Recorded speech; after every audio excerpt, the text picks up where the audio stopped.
तो झारखंड में आज दूसरे चरण का मतदान था, शांतिपूर्ण ढंग से संपन्न हो गया है। झारखंड में वोटिंग टर्नआउट कुछ बड़े संकेत दे रहा है। क्या संकेत दे रहा है, इस पूरी खबर को देखिए आप। में गुरुवार को 2 राज्यों में विधानसभा चुनाव के लिए वोटिंग हुई। महाराष्ट्र में विधानसभा चुनाव के साथ ही झारखंड में दूसरे फेज की वोटिंग हुई।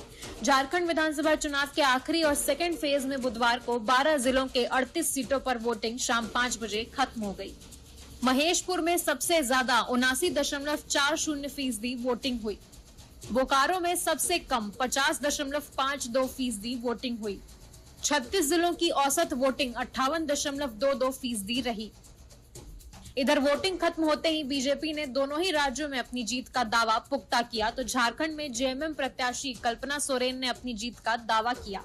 अच्छे प्रतिशत पर हम पहुंच जाएंगे महाराष्ट्र में भी और झारखंड में भी, और निश्चित रूप से प्रधानमंत्री नरेंद्र मोदी जी के नेतृत्व में महाराष्ट्र और झारखंड में दोनों में भारतीय जनता पार्टी अपने सहयोगी दलों के साथ एक मजबूत सरकार बनाने जा रही है। इसमें कोई संदेह नहीं है, क्योंकि दोनों राज्यों में जो वोटर हैं उनके मन में इस बात का पक्का विश्वास है कि प्रधानमंत्री मोदी जो कहते हैं वो करते हैं और वो डिलीवर करते हैं। बहुत आभार करना चाहती हूँ, और खास करके हमारी गांडी की जनता का, कि कहीं पे भी अगर जाते हैं तो उनका प्यार मिलता है, चाहे सभा हो, चाहे बूथ हो, चाहे हम लोग आज लोगों से मिलने के लिए भी गए कि ठीक से मतदान हो रहा है कि नहीं। तो मैं चाहती हूँ कि उनका प्यार हमेशा ऐसे मिलता रहे।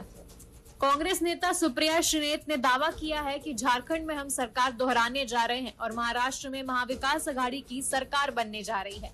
वहीं आरएलएम अध्यक्ष उपेंद्र कुशवाहा ने सभी जगहों पर एनडीए की बढ़त का दावा किया है। मतदान यहाँ भी हो रहा है, बहुत अच्छी खबर है।